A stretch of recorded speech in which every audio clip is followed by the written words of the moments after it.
Hi there, ELA team. So glad to be with you here today. Always a pleasure. And today, the whole purpose of us being here is to talk about the learner centered approach. So, hopefully, I'm going to be able to broaden your perspective on what it is, how we can use it, and the theories that we can plug in with it to be as successful as possible for our students. So, what is the learner centered approach? It basically puts the learner at the center of their own learning processes and really revolves around their needs, their goals, their interests, which is going to up the effectiveness of that engagement piece and knowledge retention. And we want to be as effective as possible as their facilitators, but also giving them those pieces of ownership and those opportunities to be more independent for the next stop in their education, for high school, for college, for the workplace, and have them future ready.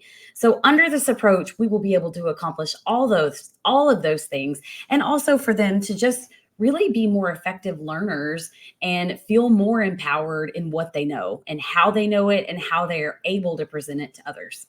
So our data points with the CBA, with the maps, map administrations that we take, all will be able to be, that data will be able to be used and facilitated with the learner-centered approach because it's individualized to what they need, and which is why we take those in the first place. And under this approach, they'll be able to bridge those gaps that they have and feel more empowered to go out and get that knowledge that they're missing or that they don't have deep enough. And so we're really empowering them to bridge those gaps and to learn more. So within the student-centered approach, students and teachers are evaluating student work, not just the teacher. So again, this puts more of that independent ownership piece back on the student. And so the student is driving the bus of their own learning, so to speak, and students are learning from one another and the teacher, not just us. Right. So we're empowering them, we're giving them freedom within their learning. So instructors provide that feedback, but also students are also providing that feedback to one another as well. So theories that pair really well with that learner-centered approach would be connectivism and sociocultural. And so within connectivism, think of it like marrying collaboration and technology in a way that the 21st century student really understands, because we know they're using technology every day with their phones, with Chromebooks, they have those daily. And so we're really cementing their learning with those hands-on approaches using technology and collaboration one together. So they're taking that information that they're actually seeking out, and then they're gaining more knowledge, deeper knowledge from individual perspectives within their collaborative group.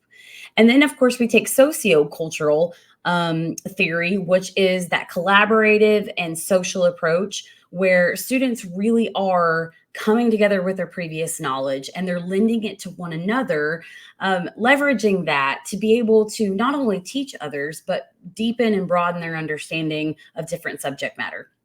So knowledge that others are sharing with one another and then offer in that collaborative space is then going to, without a doubt, make them be able to retain that knowledge because they've got to come prepared, and they've also got to be able to lend to the discussion, and that's going to empower them further to be more independent. So looking at our own curriculum, what does this look like in ELA? Well, one thing is our book clubs. We offer those book club opportunities multiple times throughout the academic year. And what that can look like is those mini book discussions in our thematic book units, where we're posing several different various questions that our students have to be able to lend to and have that meaningful discourse and that collaborative space within their small group. And they've all individually have different books rather. And so what they're able to do is they have to come with their own previous knowledge to be able to lend to what they've read, to be able to then discuss within their group. And so we're giving them those opportunities for so many pieces of the learner-centered approach to be plugging in to our book clubs.